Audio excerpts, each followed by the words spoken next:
Study Session 5. Introduction. The political thoughts of Aristotle, which he presented to us in his polity, has serious implications to Nigeria. First, Aristotelian thoughts implies that the existence of the Nigerian state is for the perfect self-sufficing life or the good life for Nigerians. That socialization agencies be created to adequately socialize Nigerians about their politics and government, and that moral discipline, practice and experience should be the benchmark for recruiting leaders. Aristotle also highlighted the causes of revolution and canvassed for constitutionalism to guide the actions of government officials. Learning outcomes. When you have studied this session, you should be able to explain Aristotelian thought to Nigerian politics, explain the existence of the state according to Aristotle, give the difference between constitution and constitutionalism, and lastly, explain socialization and mention 3 of its agencies. Lessons from Aristotelian thought to Nigerian politics. According to Aristotle, the state is a community of families and the aggregation of families in well-being. For the sake of perfect self-sufficing life. In essence, the end of the polis is for the good life. See Convicts and Murphy, 1984. The implication of this is that Nigeria, which is an aggregation of families like any other state, should aim at the provision of perfect self-sufficing life or the good life for its citizens. A perfect self-sufficing life or the good life is characterized by the following factors. 1. Food security and food for all. 2. Shelter, that is, responsible accommodation for all. 3. Easily accessible, affordable and adequate healthcare services for all. 4. Adequate security for all. 5. Availability of adequate requisite infrastructures like good road network, adequate power supply, and water supply to all, etc. 6. Adequate provision of quality services in form of educational, communication, foods, and fuel supply services, etc. The adequacy with which these factors are provided and their affordability by all and sundry in the state is what engender a perfect self-sufficing life or the good life in the state. Hence, Nigeria should strive to provide all these in order to fulfill the essence of the state, which is the provision of the good life.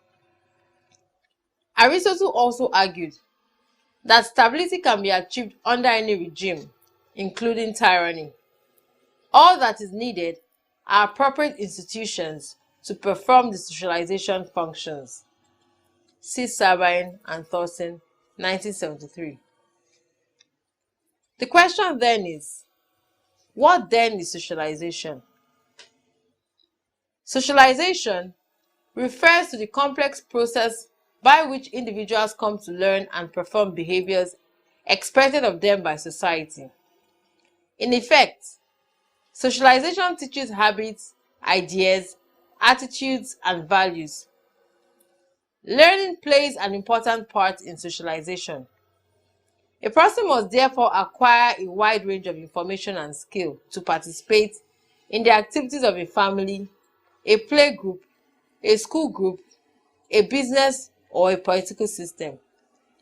Consequently, given Nigeria's democratic political experiments, a lot of socialization institutions are needed to help in teaching the people the requisite attitude, behavior, and values that are necessarily needed to adequately situate the democratic experiment in its right pedestal. A lot of Nigerians do not understand their government and how it works. They do not know how to hold their representatives accountable. Neither do they know how to make their votes count or how to use democracy to further and attain their interests. What most Nigerians know is passivism, that is, not doing anything, idle criticism, wherein they just sit down to criticize or resort to protest and violence without exploiting the provisions of democracy to achieve their aims. Hence, socialization agencies are needed to teach Nigerians how they can utilize democracy to maximally attain their goals. Aristotle also argued that good governance can be achieved through moral discipline, practice, and experience. See Covitz and Murphy, 1948, and Sabine and Thorson, 1973. The implication of this is that Nigerian government should not misappropriate or embezzle government funds or taxpayers' money. The reverse is the case in Nigeria, where both the federal and state governments are all wallowing in corruption of various degrees. This, in no doubt, necessitated the Punch editorial of 7 December 2009. According to this editorial, governance in Nigeria ranks among the least productive in the world. The obscene affluence in which our leaders live in the midst of mass poverty has not facilitated good governance.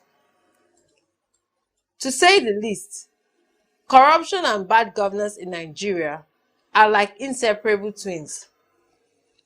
But this unpleasant situation can be changed if Nigerian leaders use experienced hands to run the government. Also, the laws should outline stiffer penalties for corruption, and any of such acts should be severely punished. This could set the stage for Nigeria to start experiencing good governance.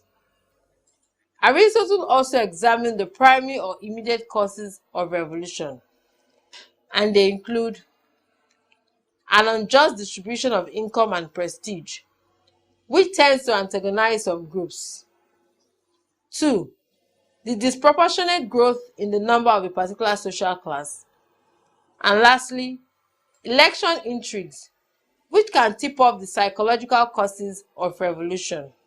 To Aristotle, the particular causes could be division within the royal family, especially where the monarch has lost his moral authority.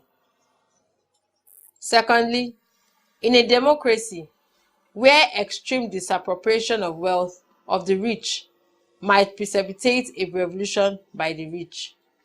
See Sabian and Thorson, 1973. All these factors outlined above are observable in Nigeria.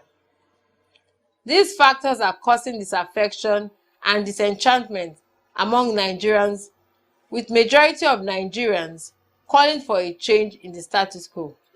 This disenchantment has played out itself in the form of rebellion in the Niger Delta and elsewhere.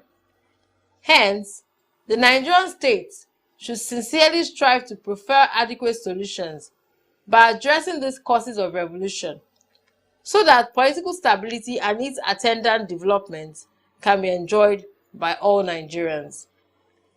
At this juncture, it is important to point out that the concept of revolution as viewed by Aristotle does not depict it from the radical sense of total transformation, but rather it sees revolution as gradual change to make a positive impact.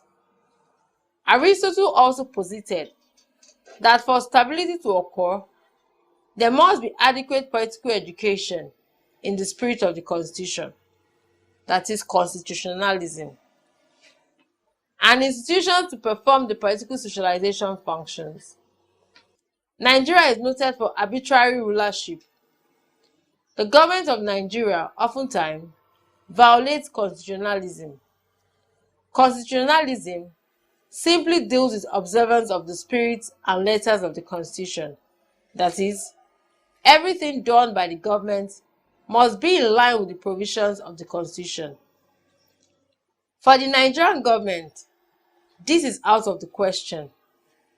Majority of the actions of the government is based on the wisdom of the government officials and not on the dictates of the Constitution. Hence, the Appropriation Act of Nigeria is constantly violated. It is in the same vein that the President of Nigeria will travel out of the country without writing a letter to the National Assembly in order to invoke Section 145 of the 1999 Constitution, empowering the Vice President to act in his stead.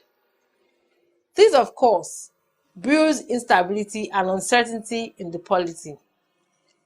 See Ahmed J. and Makinde F. 2009. Hence, to avoid instability and political crisis, all the actions of the Nigerian government officials have to be in line with the Constitution of the Federal Republic of Nigeria. Summary. The political thought of Aristotle has a lot of implications to Nigerian politics. It shows that the Nigerian state exists for the purpose of engendering the good life for Nigerians, and that more political socialization should be done in Nigeria to sensitize Nigerians about their politics, so that moral discipline, practice, and experience will breed good governance and leadership. He also outlined the causes of revolution and highlighted the conditions for stability. End of study session 5. Thank you for listening.